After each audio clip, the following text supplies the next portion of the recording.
All right, everybody, welcome back. We are going to have an amazing 20 minutes here. I brought my friend Keith Gillispie on, and we are going to talk about the one thing in your business that I guarantee you are screwing up. And I know because I've been doing this for 22 years, and it was one of the things that I messed up badly. So, Keith, welcome. Appreciate you Thank jumping on you. here this Thank you. afternoon. Thank you. Thank you. What is the one thing that people are messing up in their business, man? I think that the biggest thing that I see, especially with newer entrepreneurs, as they're getting into the business, is that Yeah, they don't systemize anything. They do it and then they recreate it. They do it again. They don't write anything down. They yeah. don't document it. And if it's not documented, how Mhm. can it be improved? Yeah. So, but the new wholesaler is going to say probably what I would have said is, man, I don't know what the fuck I'm doing. How can I write it down and document Yeah, it? Where do I even start with that kind of stuff? that's totally fine. Let's go Grant Cardone really quick, like massive and perfect action. Just do 10 Right. times.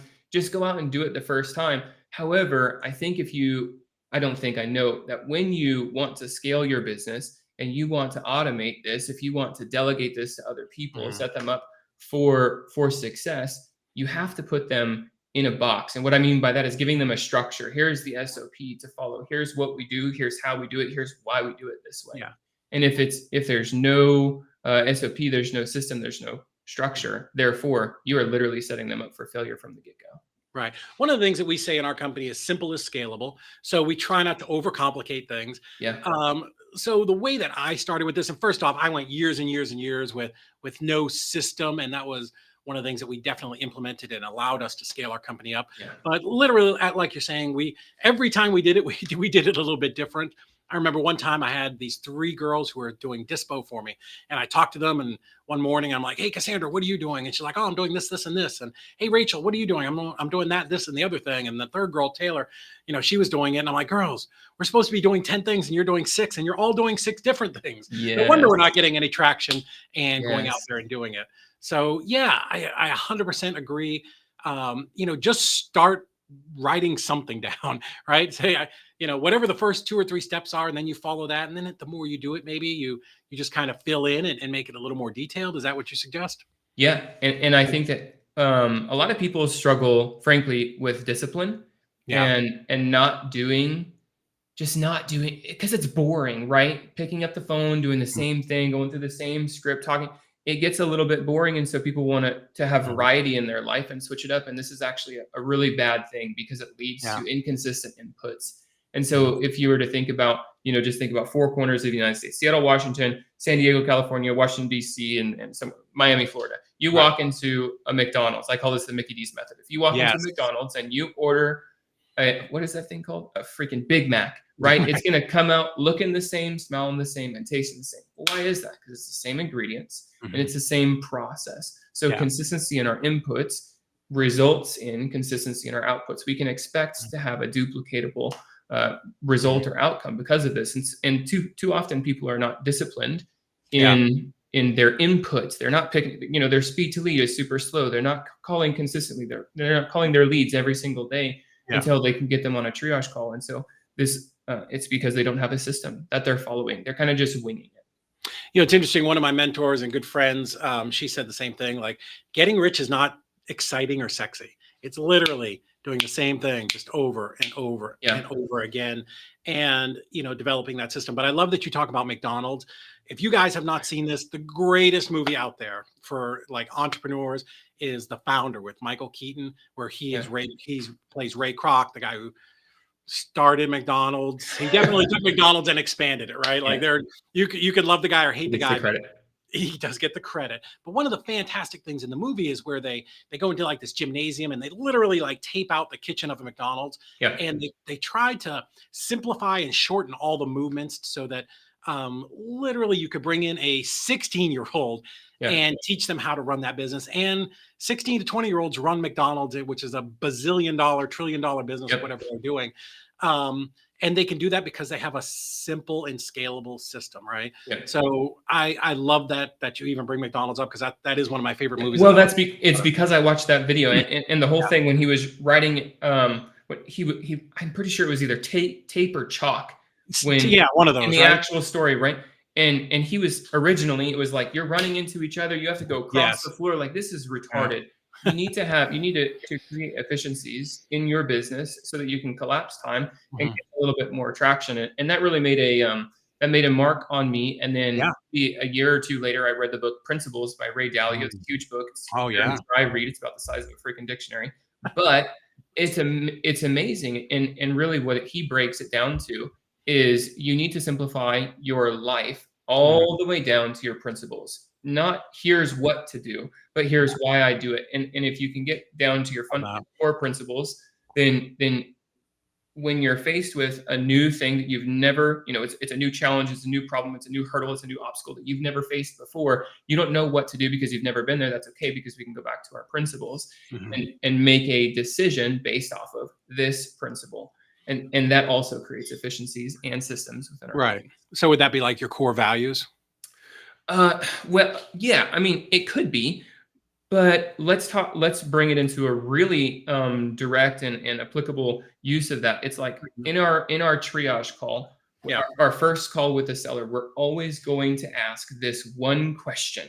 Well, the reason why we're asking this question, again, coming from the Marine Corps, it's not exactly what to do. I'm never going to tell another Marine what to do. It's Mhm. his own leadership that he needs to display, his own initiative in order Yeah. to accomplish the mission. I don't care how he does it. I just give him the commander's intent. I give him the intent. At the end of the day, I don't care how you, as long as we're following all ethical and legal, moral boundaries, I don't care how you get to said result. Mhm. I care that this result is achieved, and here is why. Mhm. So is there a mortgage that we'll need to take care of when we buy the house? Or is it free and clear? You can get all sorts of resistance when asking a seller that question. Mhm. That's personal information, what the hell is it to you, whatever. And it's like you have to overcome those objections. Why? Because it matters when we're trying to creative financing. I have to Right. know about how much is on the mortgage balance. I have to know about how much you're going to be walking away at the closing table, so that I can now come into our second conversation and have this. And so, yes, core values is important, but the practical application can be really applied across everything that we do in Yeah. our business. Every sentence, every script, every way that we analyze a deal, same Mhm. exact thing. I think that's amazing. And again, kind of going back to the founder and McDonald's and the 16-year-olds, we as the owner and the entrepreneur, we maybe, I don't want to say think at a higher level, but we definitely are looking at more things and can Yeah. judge things a lot more rapidly. But if I want to bring in people, if I want to bring in that 16-year-old, right, I want to bring in that person from the outside to operate within my business.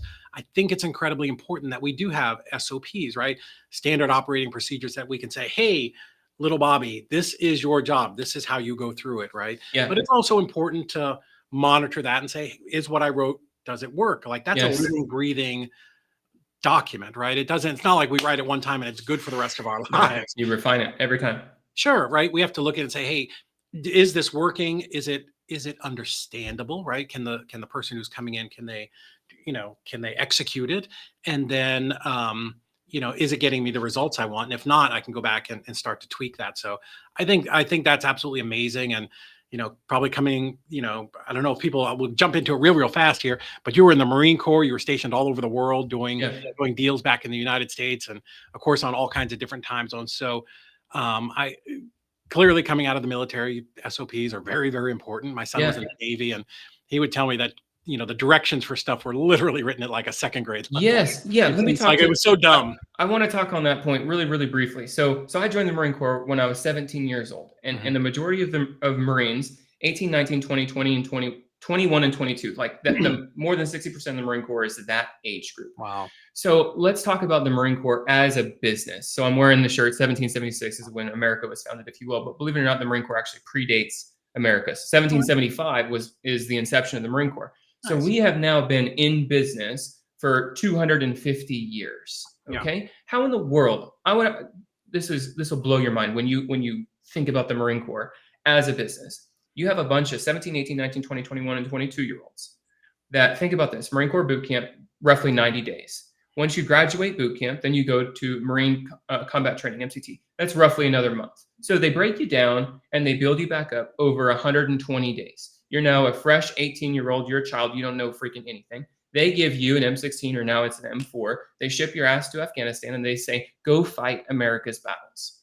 Think Mhm. about how ludicrous that sounds for Yeah. a moment. That doesn't seem like a winning business model. Yet, here we are, older than America, Mhm. still doing the same exact thing. So like, let's break this down. How does that work? It's because they have SOPs Right. for absolutely everything. And it's so much like, listen to this. There that we have a, you can almost call it a law. As a civilian, I'm not going to get all nerdy with the Marine Corps, but you Yeah. have this law: instant and willing obedience to all lawful orders. You don't even have to know what to do. You've never done it before. So I can't expect you to, but Mhm. just listen to me. I will guide you. Instant Mhm. and willing obedience to all lawful orders. I'm going to give you an order. You follow it. Why? Because I've been in your shoes. I've done it 15,000 times, Yeah. and I know how to do it without dying. So go do that. Yeah. So I think that goes to, how we relate that into our business. First of all, that'd be fantastic, right? If everybody on our team would, what'd you say, like unconscious or willing obedience, whatever, Yeah. that'd be cool. But I can't even get my dogs to obey me. But I think in your business, the way that you do that is first of all, it works in the Marine Corps because you have 250-year history, and clearly it's proven that they're the greatest fighting force on earth. So, and again, also thank you for your service. But Yeah. Thank you. in our businesses, our team, the people that are on our team have to understand the vision, right? Kind of what you were talking about at the very Yeah. beginning. Intent. And yeah, you want to find people who believe in that vision and that intent, and want to be on that journey with you, right? That's going That's to be right. the first step. And then making sure that we're servant leaders and we lead from the front, and we're willing to do anything that we ask them to do. Yeah. So I think that's really important. Yeah. And again, let's talk practicality here, like some action items that you can do. We Yeah. build almost all of our SOPs in one of two places. We Okay. use a technology called Scribe How, and Okay. it records your screen. So do a task, and it will Yep. record your screen click by click by click, and it will Right. say click here, whatever. And you can go back in it, and it's 90% of the way done. It includes screenshots and a big Wow. old freaking here's where the mouse button was. Yeah. Um, We'll put a and link to this in the notes here too. yeah, and so it's 90% done. Then you can go back and edit Mhm. click here and add your notes or whatever. So we do a lot of our SOPs that way. And then the second place that we do it is in Asana, which is simply Mhm. it's to-dos, right? So like here's a task and then here's a subtask, and sometimes those subtasks have subtasks, sometimes those subtasks have subtasks. So we'll go 3, 4, 5, 6 levels Oh, deep wow. in order to make sure that everything is done. And so this is when I say like instant and willing obedience to all lawful orders, that's how the Marine Corps envisions it. But here in our business, again, if we want to step outside, work on the business rather than in the business, and Mhm. ultimately bring somebody else in to delegate this Yeah. work to, you have to set them up for success by giving them, here's the box in which you operate. Let me Mhm. show you what I did, how I did it, why I did it this way. Follow Mhm. these directions. I've been there. I've laid the groundwork. Follow it in my path. And like you said, it's not set in stone. Make it better. And every Right. time you make it better, go redo the SOP. Nice. So, okay. So I don't want anybody to be overwhelmed. You're like, oh my God, it's a thing and a subtask and a da, da, da, da, da. The way that I would do it, and tell me if you agree, is like, let's start basic. Let's just, start with the big things, right? Yeah. Let's get all that. And the way I ever do presentations or SOPs or courses or outlines is I want to just start with the kind of the big stuff first, right? Yeah. I don't do like number one and then go 19 levels deep and then, oh, Right. right. Like I want to break it into some maybe 5, 6, 10 manageable things. And then from there, go back and kind of Totally do agree. another layer and then another layer and another layer. Right. Yep. Because yeah, you don't want to because if you're trying to be so detailed on the first step, you'll never get to the second step. Dude. And it's just nobody likes doing that crap. No, especially not us, right? This is incredibly hard for entrepreneurs because our personality Yeah. we're not the paperwork people. Yeah. I hate paperwork. You probably hate paperwork. The people Yep. listening, that are interested in these types of things, we know it's important, right? And that was Yeah. always a struggle for me. I knew that I should be doing these things. Well, for a long time, I ignored them, and then I knew I should be doing them. And Yeah. then I'm like, oh my God, I'm gonna have to finally do this.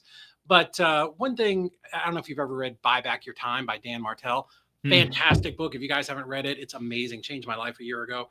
But he says if you've already got a business up and running and you don't have SOPs, have the people in that position do up Create them for you. create them, and then you can go in there and tweak them because a lot of times Yes. we don't know all the things or all the steps that are, especially if you've already built out your business some. Yeah. The guy that does all my video production, Matthew, who's standing here just off camera, I have no idea how to Nope. go into Canva and do any of those things, but he can do that, so that when I hire a second person, a third person, now we have something where we can help to train those people. Yeah. And so not only is it duplicatable for people in the future, but also when you refine these processes, again, going all the way back to our very first topic, Hmm. if you have this person doing this their own way and this person doing it their own way, Right. number one, that's inconsistent inputs, therefore it will lead to inconsistent outputs. But also because what they're doing is not documented, how can you make it better? You don't Right. even know what is going on. Right. And Right. so until it's documented and you can go back and say, like, this Mhm. didn't work because of X, Y, and Z, this created delays because of miscommunication, whatever it is, Mhm. it really helps refine your business at an exponential level. I think that, what you said in the beginning of like, just get the big things done. You need to have like a done is better than perfect Sure. mentality. Just get it Sure. done and then get it better Right. later on. Yeah, I don't. It's so easy to get distracted and, get tied up in the minutia. And sometimes our brain does that as a defense mechanism, right? Yeah. It's like the most primal part of our brain, which is don't go out of the cave and get eaten by the T-Rex, right? Yeah. Where our brain is like, don't go out and talk to people because they're going to tell you no and hurt your feelings. But and because of that, we'll like get sidetracked and do, oh, I got to design the perfect business card. Or I got to get my CRM to Oh my just gosh. Yeah. perfectly, right? So yeah, again, what you said, Grant Cardone, Tom Kroll, massive and perfect action. Go out there, get it done, start making some money, and then just documenting what you're doing, whether you do it on video or with a notepad or an Asana or Yeah. whatever the other thing was. I'm hearing somebody right now in my mind say, like, well, Keith, this is because I always preach, Tom calls it revenue in first position. I have Yeah, my first rule is fast money comes first. Other people will say, yeah, put your time into IPAs, income producing activities. All right. of these things are correct. I do not disagree with them. It's literally my rule number one and Mhm. Tom's rule number one. However, if you don't do this, then you cannot delegate this task. Therefore, you can never leave that task to somebody else and go do Yes, the income producing activities. right, You right. ultimately you have to get these things off of your plate, and you're literally setting somebody else up for failure. And please, Mhm. I hired one time, I hired a team of 18 virtual assistants to come in Oh my and goodness. help me. And our overhead for like more than a year was about $13,000-$14,000 paying Oh, these folks. dude, And I'll trade you my 80 for your 13. oh, I know. I've been there too, Yeah. just last year. But here's the reason why I bring up that story is because I didn't have anything documented, and I was more or less just hoping and trusting and praying that they would do everything. And the problem with that was they didn't. I couldn't hold them accountable. I wasn't monitoring what they were doing. And if I could go back, quality control, I just totally set those people up for Yeah. failure. So that's and we're coming up on 20 minutes here, Yeah. but I just want to get this out. I know that's a mistake that so many people make when they hire somebody, or they especially hire a virtual assistant, is they think, oh, I'm hiring this person in, I'm going to plug them into the spot and I'm going to give them a little bit of information, but you have to train these people. You have to invest in them. You want them to run your business and produce income. It's not a one-time, I'm done, right? You need to train them, you need to create these SOPs, and you need to go back and manage them and see if the system is working and all that. So that was a very fast 20 minutes, Keith. I know we That got about was. 30 seconds left. That was good. You do this. I know you coach a lot of people and you have a lot of ways that people can work with you. What's the best way for them to get a hold of you? Do you have a website, social media? Yeah, there's going to be two places, www.reiautomated.io/demo will give you a 23-minute demo of what we do, how we Nice. do it, deep dive into it. And then you can also hit me up on my LinkedIn. Okay. LinkedIn's the best spot. Yeah, Keith Gillispie. Awesome. Keith, thank you so much, man. I appreciate it. We're coming in right at You're 20 very minutes welcome. and I'll talk to you Awesome. soon. Thanks, David. Bye.